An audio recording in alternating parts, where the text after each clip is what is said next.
Saudara, PT Pos Indonesia mengajak pelaku UMKM untuk bermitra. Sebagai salah satu jasa pengiriman barang, Pos menawarkan harga miring bagi para pelaku UMKM untuk pengiriman barang baik dalam negeri maupun luar negeri.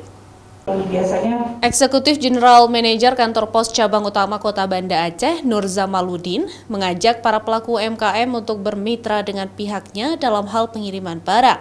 Sesuai ketentuan terbaru, dalam upaya mendukung dan membantu para pelaku UMKM, PT Pos menawarkan skema potongan harga untuk pengiriman barang baik untuk dalam negeri maupun luar negeri.